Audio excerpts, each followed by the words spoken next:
You imagine a medieval dungeon as a dim, torch-lit corridor, a cinematic backdrop for heroes and villains.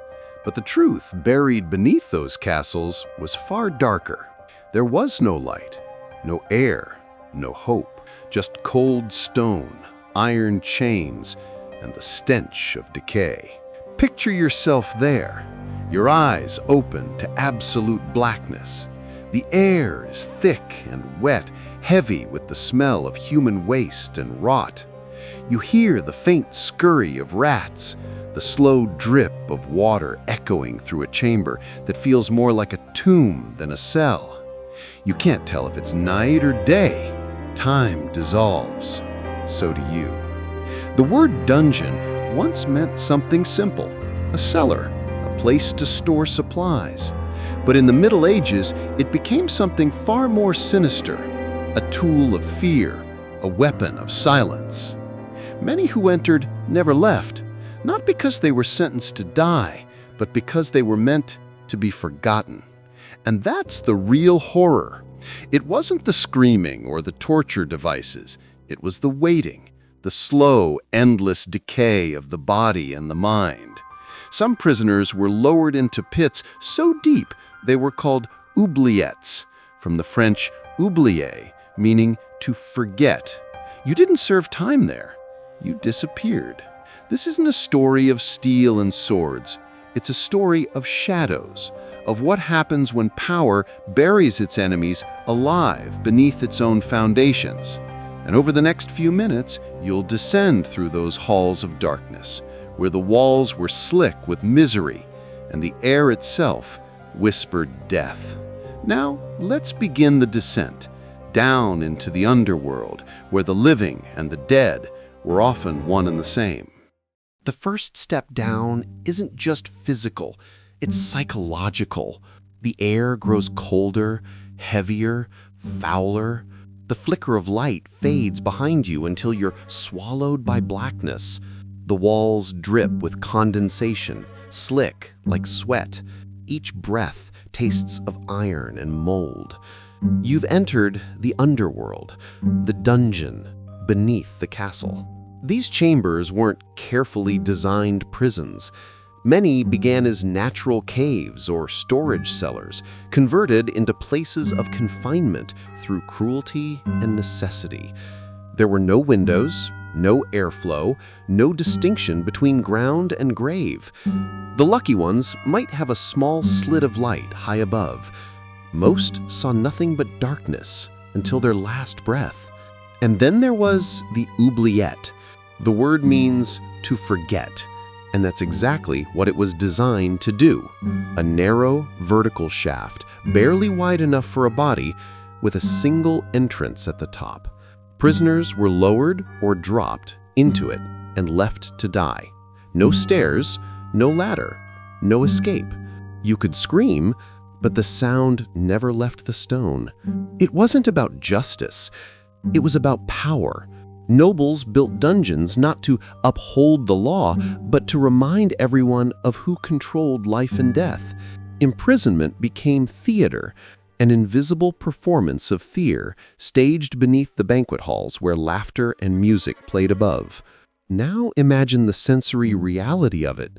The damp walls pressing in, the slow drip of water, the smell of waste and sweat mingling in the dark, the sound of your own breathing echoing like a stranger's. You start to lose the sense of your own body. You can't see your hands, but you can feel the rats brushing past your feet.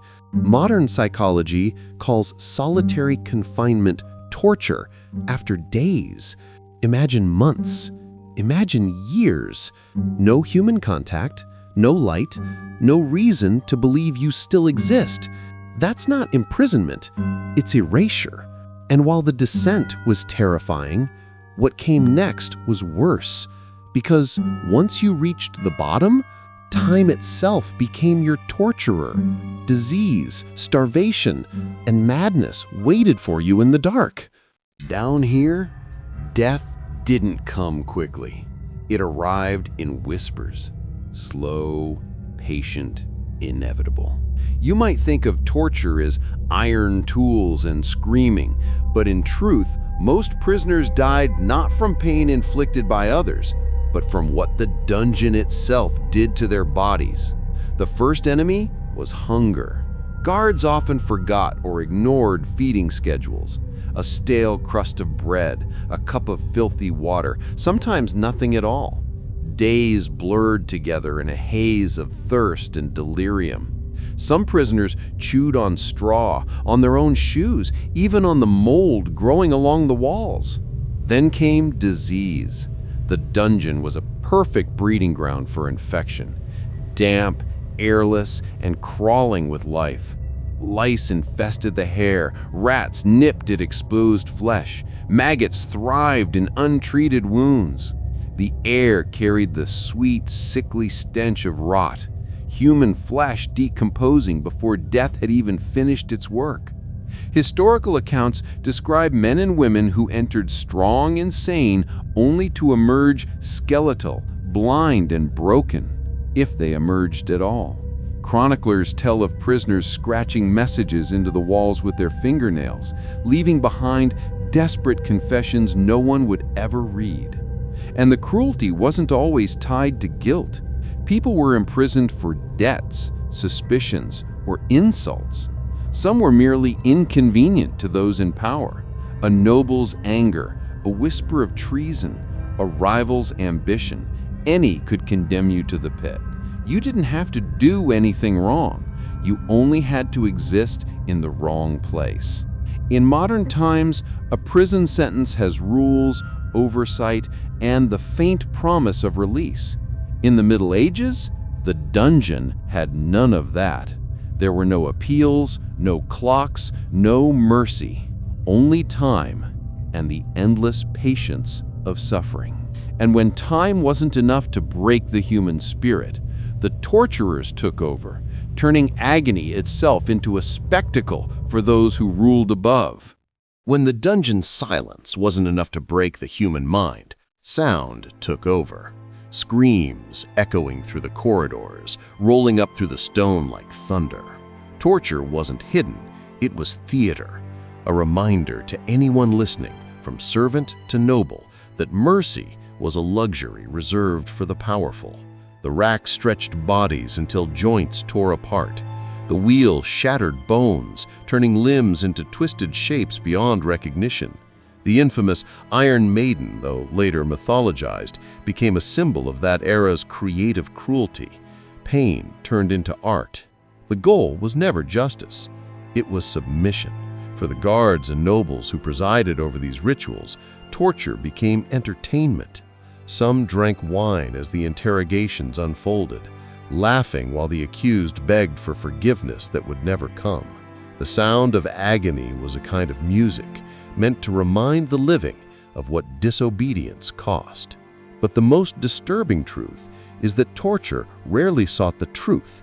It existed to confirm what was already decided. Confessions extracted under torment weren't evidence.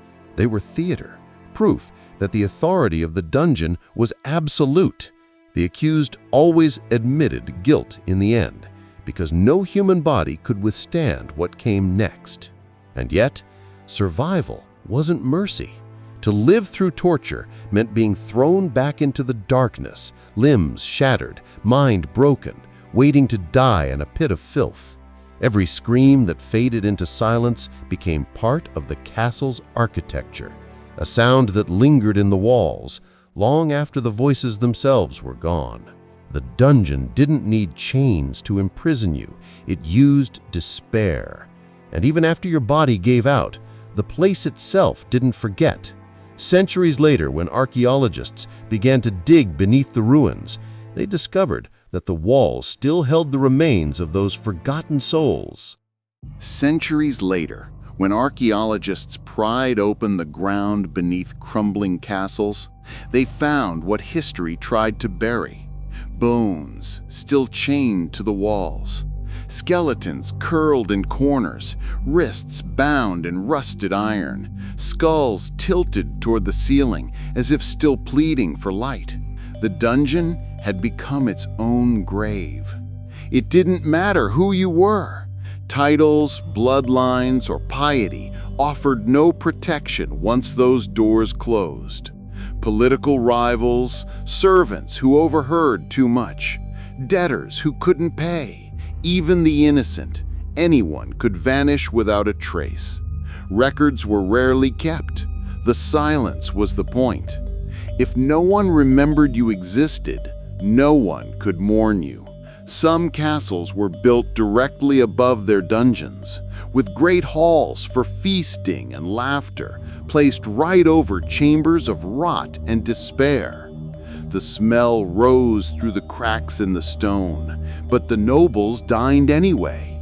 Civilization above, barbarity below. It was the perfect metaphor for medieval power, decadence resting on suffering. Imagine sitting at a feast, music playing, goblets clinking, while beneath your feet a man starves to death in the dark. The contrast wasn't symbolic, it was real, and the walls absorbed everything. The songs, the screams, the decay, the fear of being erased haunted everyone. It wasn't just about pain, it was about oblivion.